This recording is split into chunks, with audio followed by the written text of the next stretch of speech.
Hello and welcome to today's video. Today we'll be going over JavaScript events. Up until this point we have been looking at JavaScript on its own. We will in this episode look at JavaScript events. This is where JavaScript finds its usefulness, as JavaScript can run on a button click, or perhaps as soon as the page is done loading, it should run some code. Those are events. HTML events are essentially just things that happen to HTML elements. JavaScript can use those events to react to inputs. Now, HTML events can be something the user does or something the browser does. So for example of browser events, once a page is done loading or a page has just started loading. Examples of user events, changing an input field or a text field, or perhaps clicking a button. In most cases, you would want to do some kind of action when any of these actions are done. So this is where you can essentially have JavaScript listen for these changes, and as soon as it detects one, it will execute some code. HTML allows event handler attributes with JavaScript code to be added to HTML. What this means is that you can essentially have JavaScript attached to an event, and the event is then attached to a specific element. There are two ways of doing this. One, you can have the code directly linked to the event.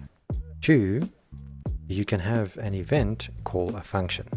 So let's look at an example of option 1, adding the code directly to the event. First, let's create an HTML button. We will call it click here. Then on this we will add the onClick event. You will notice we use the keyword onClick equals, then double quotes, we will use the JavaScript function alert, just as this is a very basic function to test. Now let's see this in action. Now, here we can see the button that says click here. Once we click it, you will notice that a click has happened. In this example, we have added the alert to the onClick event of the button. As soon as we click the button, this will send us an alert, and in this case, it makes sense to use the inline option as it's a very short bit of code. Now, let's look at option 2, using the event to call a function. Now let's say that we have a more complicated piece of code to run. Let's say this code does many impressive things and will return lots of values and does all kinds of stuff. That would be very messy if we did it inline. So instead, let's make it a function. So in this case, first let's add our script tags, create a function. We will call this sendAlertMessage. It's got some very complicated and impressive code that goes in there. And then on the onClick event, we will just add the sendAlertMessage. So now if we save this and go to the browser, as soon as we click here, this comes from a function. And those are the two main methods used for running JavaScript through events. Now, what are some of the most common HTML events? First, onChange. This checks if an HTML element has been changed. So if you fill in your name, it will trigger the onChange event. Next is onClick. As its name suggests, as soon as you click on some element, it triggers an event that will then execute some code. On mouse over, this is essentially if you move your mouse on top of some element, it will run code. You don't have to click on it, just having your mouse on the object will trigger this one.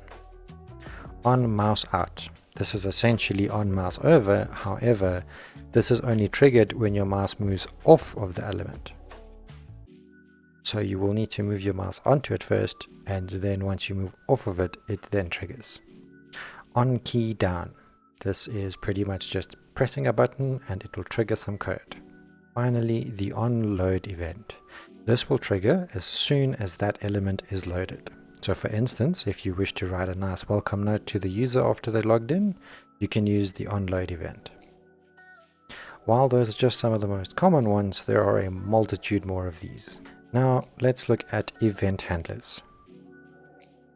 Event handlers can be used to do a lot of things, such as run some code when the page is closed, like autosaving, do something every time the page is loaded, like perhaps adding to a counter, or used to verify that the user has input valid data as soon as the onChange event occurs. There are also many methods to use with events. As mentioned before, you can run JavaScript code directly or call a function. You can even assign your own event handler function to HTML elements. You can actually also use the event handler to stop standard behavior by catching the event and running JavaScript to stop and/or change it. Just some notes on the topic. In the previous video, I talked about objects. HTML elements are also objects. So a lot of cool things can be done with using JavaScript and HTML objects. But we will get there in due time. This was the last introductory video when it comes to JavaScript. From next week, we will be going into the intermediate topics. What this means is that the topics are still simple, but we will be going much more in depth in the topic at hand. So for next week's video, we will be doing strings.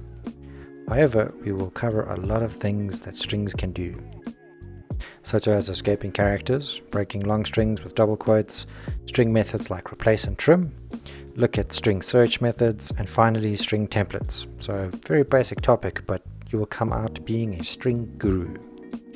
Anyhow, on that note, thank you all for the support and suggestions thus far. If you have any questions or topics that you would like to cover, or if you want to look into different topics altogether or a different programming language, please feel free to comment down below. As always, congratulations, you have leveled up in programming, and see you for our next lesson.